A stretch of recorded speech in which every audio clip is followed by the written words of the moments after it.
नमस्कार. मी भाऊ जोरसेकर. तुम्ही बघत आहात प्रतिपक्ष.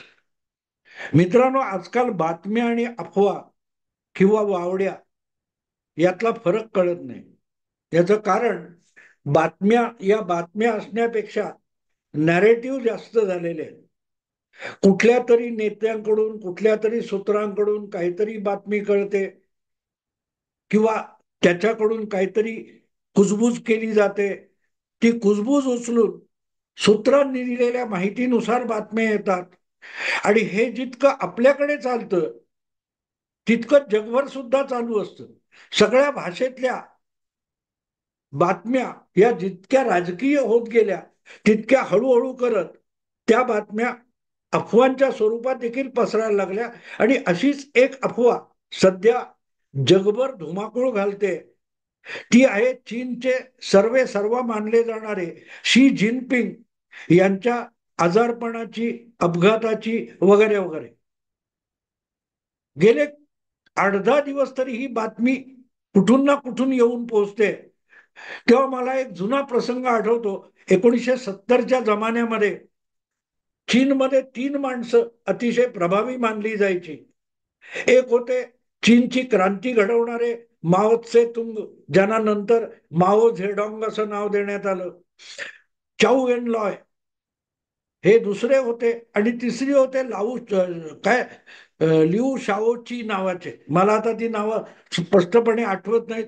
आणि आता अमेरिका चीन यांची हातमिळवणी 72 साली झाल्यानंतर चीनच्या अनेक नेत्यांची नावं सुद्धा किंवा चीनच्या अनेक प्रदेशांची चीनी भाषेतले अनेक शब्द इंग्रजीमधून येताना त्यांची स्पेलिंग बदललेली आहेत. पण हे आठवण्याचं कारण असं की त्यावेळेला सुद्धा अशा अफवा खूप पिकायच्या की माओ खूप आजारी आहे, माओ तर पावलेला आहे, तो रुग्णशय्येवर पडलेला आहे. आणि त्यामुळे माओच्या विश्वासातले काही 4-5 डोकी आहेत, तीच चीनचा कारभार चालवत आहेत, असंही बोललं जायचं 70च्या दशकामध्ये. मग अचानकपणे कुठून तरी माओ यांगत्से नदीमध्ये पोहतोय, माओ व्यायाम करतोय, असे सुद्धा फोटो प्रकाशित व्हायचे. अर्थात त्या काळामध्ये आजच्यासारखं काय तो टीव्हीचं जाळं जगभर पसरलेलं नव्हतं, इंटरनेट नव्हतं. त्यामुळे माध्यमांच्या मर्यादा होत्या. माध्यमं सर्वदूर पसरलेली नव्हती. तर सांगायचा हेतू असा की आज शी जिनपिंग हे काय 8-10 दिवस असतील, कुठे दिसले नसतील, कुठल्या सार्वजनिक कार्यक्रमात दिसले नसतील म्हणून त्यांचा मृत्यू झालाय, किंवा ते आजारी पडले, किंवा त्यांना बाजूला सारून त्यांच्या विश्वासातले काही लोक हे काही करतायत, चीनचा कारभार चालवत आहेत, असं जे म्हटलं जातं ते मला तितकंसं पटत नाही. हाय, गडबड आहे, काहीतरी गडबड आहे. पण गडबड आहे याचा अर्थ फार मोठा काहीतरी बॉम्बस्फोट किंवा काय तो ज्वालामुखीचा स्फोट झालाय असं मानायचं बिलकुल कारण नाही. पण चीनमध्ये काहीतरी गडबड चालू आहे. कारण त्या संबंधात येणाऱ्या ज्या बातम्या वेगवेगळ्या आहेत त्या एकमेकाशी जोडून बघायचा प्रयत्न केला तर असं वाटतं की चीनमध्ये काहीतरी मोठी गडबड चालू आहे. आणि चीनच्या गडबडीचा जागतिक पातळीवर विचार करणं भाग ठरतं. कारण आज जगामध्ये ज्या काय म्हणतात, ज्या 5 महाशक्ती मानल्या जातात त्या महाशक्ती किंवा व्हिटो पॉवर ज्यांच्याकडे आहे त्यामध्ये चीनचा समावेश होतो. फ्रान्स आहे, ब्रिटन आहे, इंग्लंड किंवा रशिया या महाशक्ती व्हिटो पॉवर म्हणून मानल्या जातात. पण फ्रान्स किंवा ब्रिटन बघितले तर तुलनेने आज तेवढे शक्तिशाली देश, महाशक्ती राहिलेले नाही. पण चीन मध्यंतरीच्या 4 दशकामध्ये प्रामुख्याने अमेरिकेने चीनच्या कम्युनिस्ट नेतृत्वाला मान्यता दिल्यानंतर आणि पुढच्या काळात चीन आणि अमेरिका यांच्यात आर्थिक औद्योगिक व्यवहार सुरू झाल्यानंतर चीन हा जगातला एक सर्वात मोठी महाशक्ती म्हणून उदयाला आलेला आहे. शीतयुद्धाच्या काळामध्ये जसा अमेरिका आणि रशिया या दोन सगळ्यात मोठ्या महाशक्ती मानल्या जात होत्या आणि बाकीचे देश त्यांच्या मागून फरफटत होते. अगदी ब्रिटन, फ्रान्स सुद्धा नाटोमुळे अमेरिकेच्या गोटात होते. आणि मग स्वतःला अलिप्त म्हणवला जाणारा जो भारत, इंडोनेशिया, इजिप्त वगैरे सारखा अलिप्त देशांचा गट होता, तो एक प्रकारे रशियाच्याच गटात होता. त्यामुळे जग हे दोन गटात विभागलं गेलं होतं. एका बाजूला अमेरिकेसारखे भांडवलशाही देश आणि दुसऱ्या बाजूला सोव्हिएत युनियन, रशिया यांच्याबरोबर असलेले दरिद्री किंवा कम्युनिस्ट देश, अशा जगाची विभागणी होती. पण त्यावेळेला रशियामध्ये काय उलथापालथ होते याला फार महत्व असायचं, कारण रशिया हा पोलादी पडद्या आडचा देश होता. रशियाच्या आत काय घडामोडी घडतायत याचा पत्ता जगाला लागत नव्हता, कारण तिथल्या बातम्या बाहेर झिरपत नव्हत्या.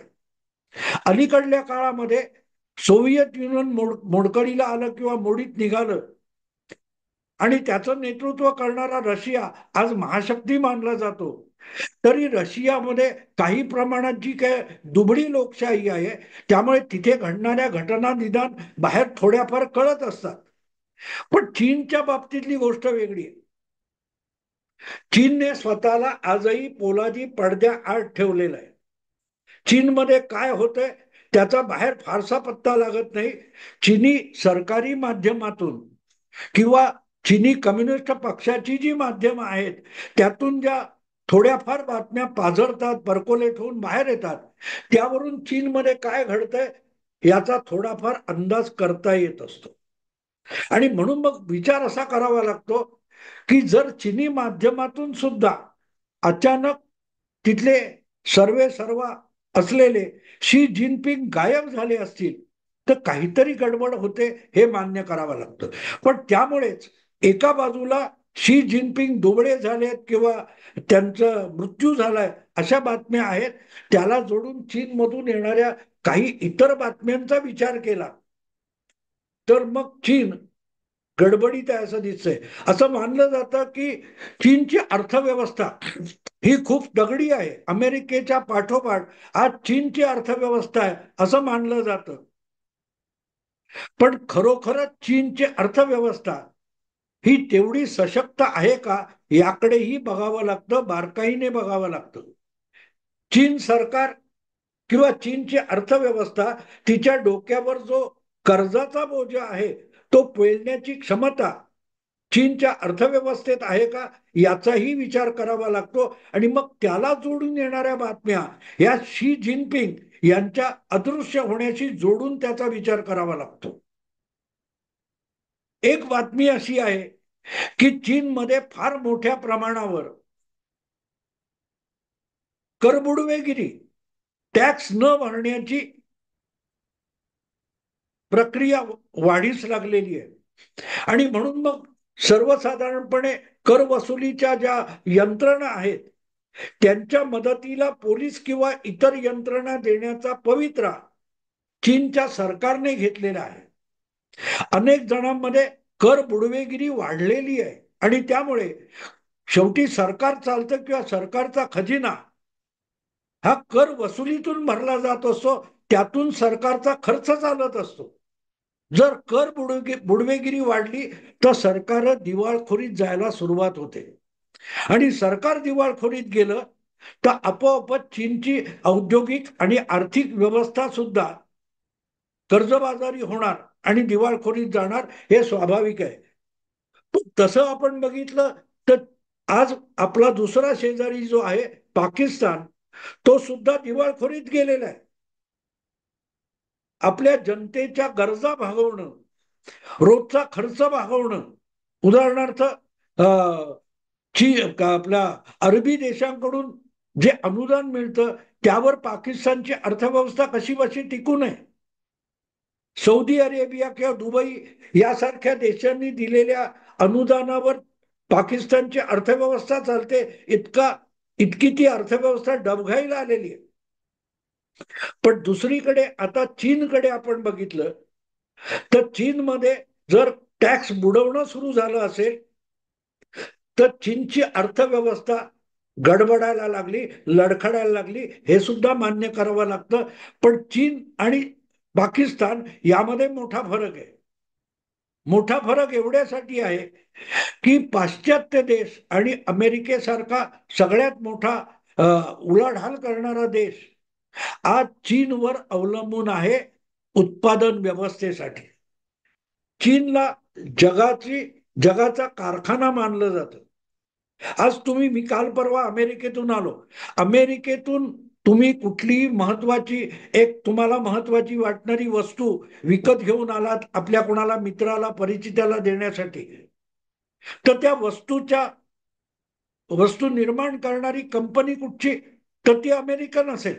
पण त्या वस्तूचं उत्पादन चीनमध्ये झालेलं दिसेल. त्या तुम्हाला आणलेली बॅटरी असेल किंवा कॉम्प्युटर असेल किंवा काही असेल, लॅपटॉप असेल, कॅमेरा असेल, तर त्याच्यावर तुम्हाला मेड इन चायना असा शिक्का दिसेल. याचं कारण सरळ आहे मित्रांनो. याचं कारण सरळ आहे. हळूहळू करत पाश्चात्य पुढारलेल्या अर्थव्यवस्थांनी आपल्याकडे मजुरी परवडत नाही म्हणून चीनमध्ये आपले कारखाने हलवले. आपली टेक्नॉलॉजी, आपलं तंत्रज्ञान हे चीनला दिलं आणि चीनमध्ये कारखाने उभे केले उत्पादनाचे. आणि हळूहळू गेल्या 30, 40, 50 वर्षामध्ये चीन हा जगाचा कारखाना होऊन गेलेला आहे. चीनमध्ये रोजगार मिळत गेला लोकांना, पण तो रोजगार चीनी अर्थव्यवस्थेने किंवा चीनी सरकारने निर्माण केलेला नाही, तर जगातल्या पुढारलेल्या अर्थव्यवस्था ज्या आहेत त्यांनी आपल्या राज्यामध्ये, आपल्या देशामध्ये उत्पादन आणि मजुरी परवडत नाही म्हणून आपले कारखाने कमीत कमी मजुरीच्या देशामध्ये हलवले. त्यामध्ये सगळ्यात मोठा देश चीन आहे.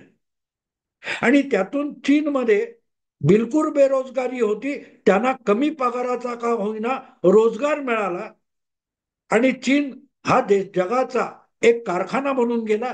चीनच्या मागोमाग दक्षिण कोरिया असेल, इंडोनेशिया असेल, मलेशिया असेल, असे अनेक देश आहेत की जिथे पुढारलेल्या देशांचे उत्पादनाचे कारखाने हलवण्यात आले. आणि त्यातला मोठा हिस्सा जर चीनमध्ये असेल तर चीनची अर्थव्यवस्था डबघाईला येणं म्हणजेच चीनची उद्योग व्यवस्था डबघाईला येणं, उत्पादन व्यवस्था डबघाईला येणं. आणि ज्या वेळेला चीनची उद्योग व्यवस्था, उत्पादन व्यवस्था डबघाईला येते तेव्हा परिणामी जगाची उत्पादन व्यवस्था आणि जगाची अर्थव्यवस्था डळमळीत व्हायला सुरुवात होणं असतं. विषय चीनच्या सर्वेसर्वा अध्यक्ष शी जिनपिंगचा आहे. पण त्याला जोडून ज्या वेळेला ह्या आतल्या व्यवस्था आपण डळमळीत होताना बघतो तेव्हा चीनचं ढासळणं हे जगाच्या सगळा जो समतोल आज आहे, आर्थिक, औद्योगिक, संरक्षण विषयक जो समतोल आहे तो ढासळण्याची चिंता असते. कारण आणखीन एक बातमी अशी आहे, एक माहिती अशी आहे की चीन मधल्या बहुतांश उत्पादन करणाऱ्या कारखान्यांमध्ये सामान्य माणूस मजुरी करत असला तरी त्या कारखान्यांवर चीनी लष्कराचं नियंत्रण आहे. जवळपास सगळे उत्पादन करणारे कारखाने, कंपन्या ज्या आहेत चीन मधल्या, ज्या चीनी सामान्य नागरिकाला मजुरी देतात, त्या कारखान्यांचं नियंत्रण आणि व्यवस्थापन हे चीनी लष्कराकडे आहे. आणि त्यामुळे हळूहळू करत चीनचं लष्कर आणि चीनचं राजकारण, कम्युनिस्ट पक्ष यांच्यामध्ये एक दरी तयार व्हायला लागलेली आहे. आणि अशी एक बातमी आहे जी चीनी माध्यमातून आलेली आहे की चीनच्या लष्कराने, चीनच्या निमलष्करी दलांनी यादवी युद्धाला सामोरं जाण्याची तयारी करावी, त्यासाठी सज्ज असावं. ही बातमी सगळ्यात मोठी गंभीर आहे. शी जिनपिंग त्यांची तब्येत, त्यांचा आजार किंवा त्यांचं अदृश्य होणं हा जितका गंभीर विषय नाही, त्यापेक्षा चीनमध्ये यादवी युद्धाची भीती जागतिक चिंतेचा विषय आहे. जागतिक चिंतेचा विषय आहे.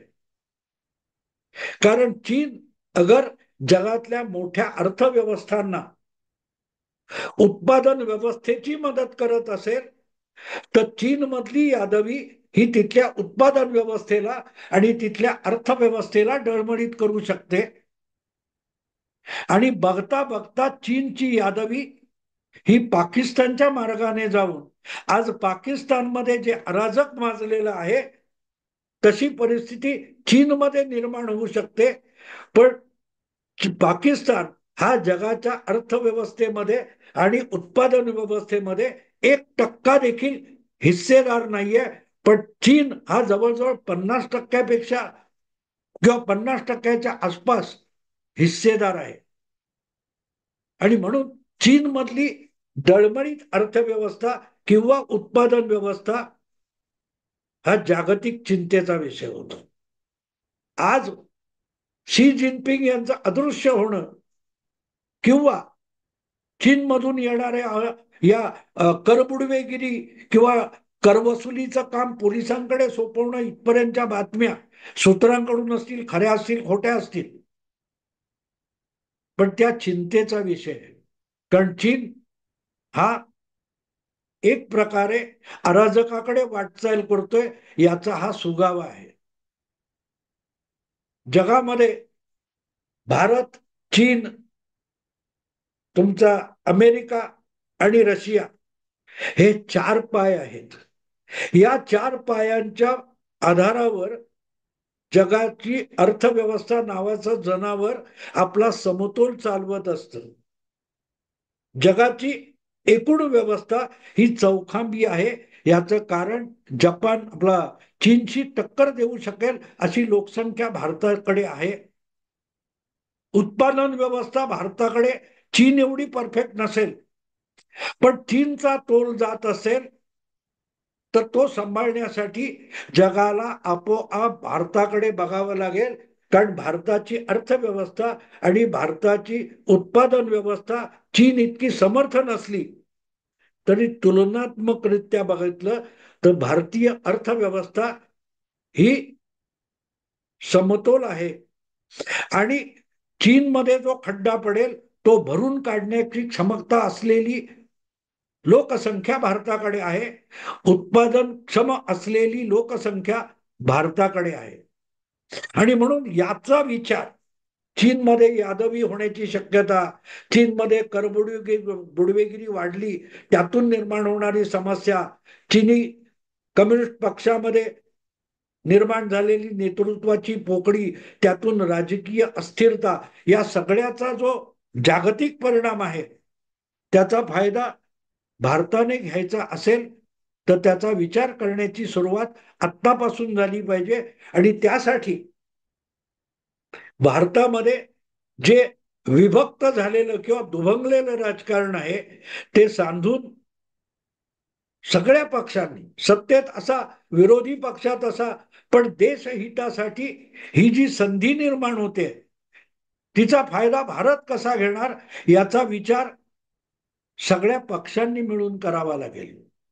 सत्तेत बसलेला भारतीय जनता पक्ष किंवा एनडीए नावाची आघाडी त्यासाठी धोरण बनवू शकते, पॉलिसी बनवू शकते, योजना आखू शकते, पण त्यामध्ये देशहितासाठी विरोधी पक्षांनी सुद्धा तितक्याच इच्छाशक्तीने आणि प्रामाणिकपणे आपला हिस्सा उचलणं, आपली जबाबदारी उचलणं अगत्याचं आहे.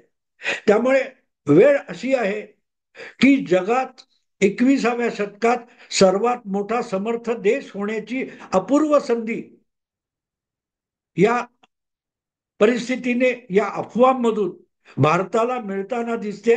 प्रश्न इतकाच आहे की आपल्याकडचे राजकीय पक्ष आपली ऐतिहासिक आणि राष्ट्रीय जबाबदारी उचलून या क्षणी, या कालखंडामध्ये राजकारण करणार आहेत का?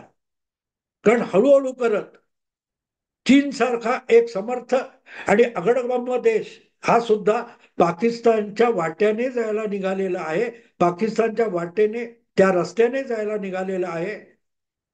भारतातले विरोधी पक्ष आणि सत्तेत बसलेले पक्ष त्याचा गंभीरपणे विचार करणार आहेत की नाही. सुवर्ण संधी तुमच्या समोर आहे, पण तिचा फायदा तुम्ही उचलणार नसाल तर ती संधी तुमच्यासाठी वाट बघत थांबणार नाही. कोरिया असेल, मलेशिया असेल, इंडोनेशिया असेल, यासारख्या देशांनी त्याचा योग्य वेळी फायदा उचलला. ते कुठे जाऊन पोचले बघा. एवढेसे छोटे छोटे देश आहेत, पण त्यांना मिळालेली जी संधी होती त्याचा फायदा घेतला. त्यांच्या 100 पट मोठी संधी आजच्या राजकीय आर्थिक परिस्थितीने भारतासमोर उभी केलेली आहे.